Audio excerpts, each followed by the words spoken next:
guys, what's up? Welcome back to my channel. If you're new here, please press the red subscribe button, give this video a thumbs up, and also press the bell notification so you know every time I post a video. I post videos Mondays and Fridays, and at the moment I am doing Vlogmas and I'm posting a lot of Christmassy videos, so make sure you look out for that.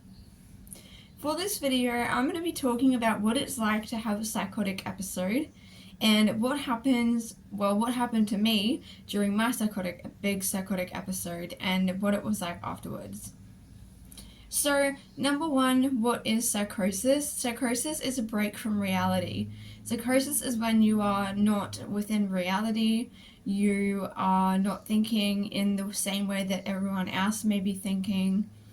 You may have unusual thoughts or beliefs. You may be doing things that are unusual, not like your personality, not like what you would normally do. You may have trouble with your work, with your job. Studying may become an issue. It kind of starts to encroach on every part of your life. Now, normally with psychotic episodes, there's a prodromal phase, which is what happens before you go into a full-blown psychotic episode.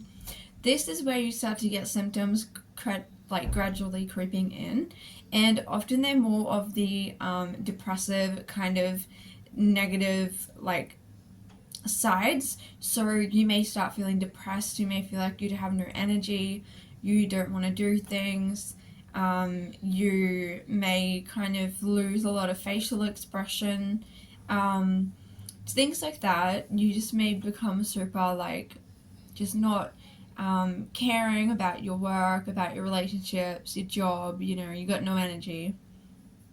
Then it kind of starts going into psychotic symptoms.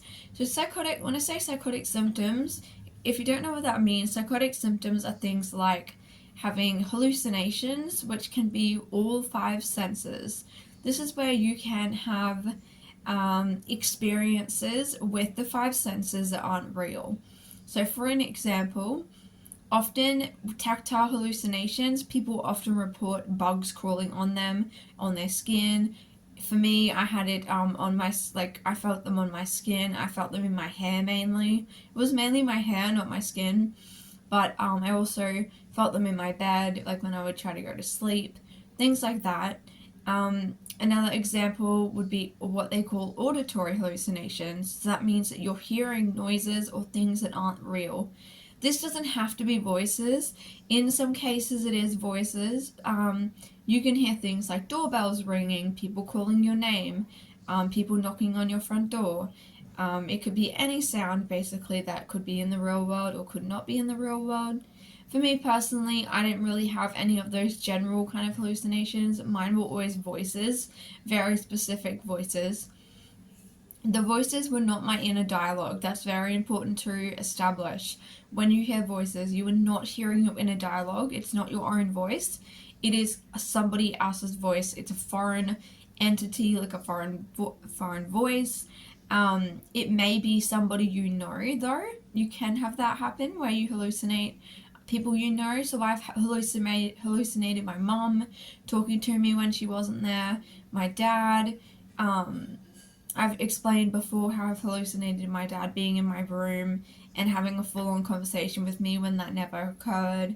A party being held across the road with lights and dogs barking and music when that wasn't occurring, but I saw it and I was convinced that was happening and was arguing about the fact that it was happening when everyone was telling me at 12 o'clock at night to go back to bed because there was no party.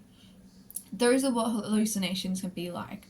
Then you got things like delusions. So delusions are fixed false beliefs. Now, delusions can range across a variety of situations. For me,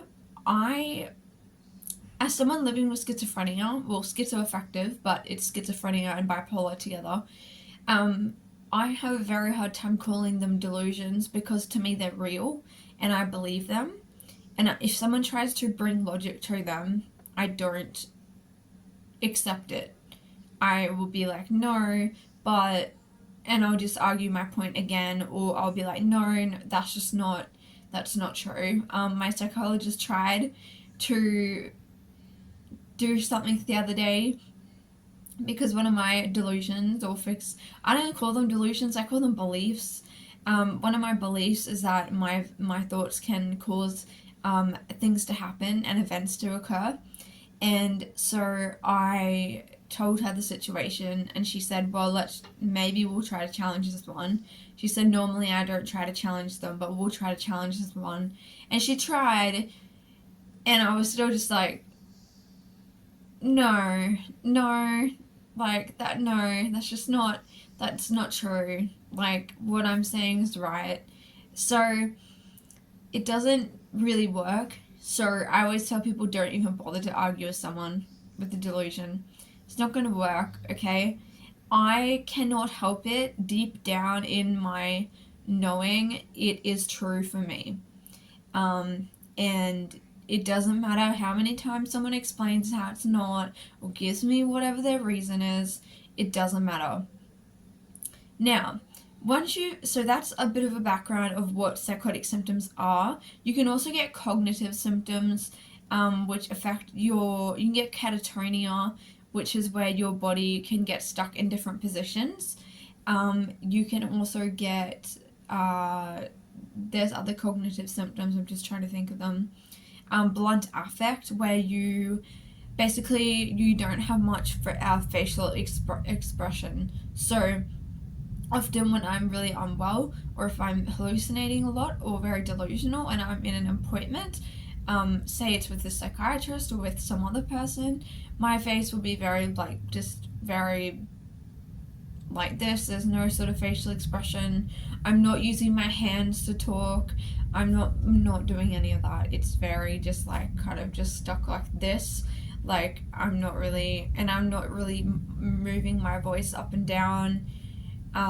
It's very just blank, and a bit empty in a way. So that's another symptom that can occur. And then obviously things like trying to pay attention can be difficult, things like that. There are more cognitive symptoms. I always forget the cognitive symptoms. I really need to do research and actually remember them because I forget all the time. But anyway, so now you have a clear understanding of what I mean. So now you've had the prodromal phase, and now you're going into the psychotic episode. A psychotic episode is an episode that will only go for a certain amount of time. It could be weeks, it could be months. Now, this episode will end eventually. That is the important point. It will end eventually, but you just don't know how long it will. Depending on how early people get treatment and intervened, depending on how bad their illness is, some people's worse, some people's is not as bad. It has a lot of factors that all kind of come into play, but for the most part, when you go into a psychotic episode, it's like, I'm just going to explain what happened to me, because I feel like this will be the easiest way to maybe give you an example and describe it. So for me, I had the prodromal phase. I was severely depressed. I was self-harming very, very badly, and it was quite severe, and I was trying to uphold a job at the time and study, and I was struggling very badly, and because my self-harm was so bad, the work I was doing was a lot of physical work, and I was in a lot of pain because of my self-injury, and having to go into work and use my arms to lift things and climb up on ladders and do things like that. And so it was causing me problems in that area too. Then I started hearing voices talking to me, people I didn't know, voices. I had experience with this before though, when I would have manic episodes before I was diagnosed with schizoaffective. I had bipolar, so I would experience voices when I was manic, but they would go away once I was manic. So this wasn't too completely unusual, but I did find it, I remember questioning myself and being like, but I'm depressed, I'm not manic. And I know you can get these things when you're depressed with bipolar, but for me, I never got them when I was depressed, I only got them when I was manic. So for me, in my personal situation, this was my experience, but I'm not saying that this is the experience of everyone else. You can get these symptoms when you're depressed with bipolar, but we're not talking about bipolar, we're talking about more the schizophrenia aspect. So over time, within weeks, things started to pick up. All of those symptoms I talked about, those psychotic symptoms, started to become more of a problem. I had to leave my job. I couldn't study anymore. It started to get to the point where I was becoming extremely delusional. I was covering my TV with blankets because, well, the family TV with blankets, because I thought that the government was spying on me through the TV. I was terrified that the government was after me. I was scared of doctors, thinking that they were poisoning me with medications, that they were trying to control me. They're trying to steal my information. Stealing the information is still one of those beliefs that I have very strongly, and I have quite a difficult time with when it comes to medical things. But yes, I basically just started having all of these psychotic symptoms, and they just got worse and worse and worse over time, to the point where I did have a break from reality, where I thought the government was spying on me. I thought the police were after me. I was just completely confused in my head. I didn't have any sort of knowledge of what was going on. I don't remember any of this time. I don't know what I was doing or what I was saying. This is very often and occurs during psychotic or mania episodes where you don't remember what happened. I have very little memory of my time. This went on for a year for me. So this went on for a very, very long time for me. It was my first big psychotic episode. I'd never had a psychotic episode like this. I had psychotic symptoms, but I never had an episode. So an episode is where these things kind of just get to the point where they increase to the point where it impacts all of your life and it lasts a certain amount of time. Now, this episode did end. Eventually, I did get treatment, but the treatment took a long time to work because nothing was really, unfortunately, working, and it had been left a bit too long. And so it made it harder to treat. That's why I always tell people, as soon as you notice somebody going into an episode, or you notice yourself going into one, get treatment like straight away, because the longer you leave it, the worse it's going to get, and the harder it will be to actually like intervene and start the medications and get things going.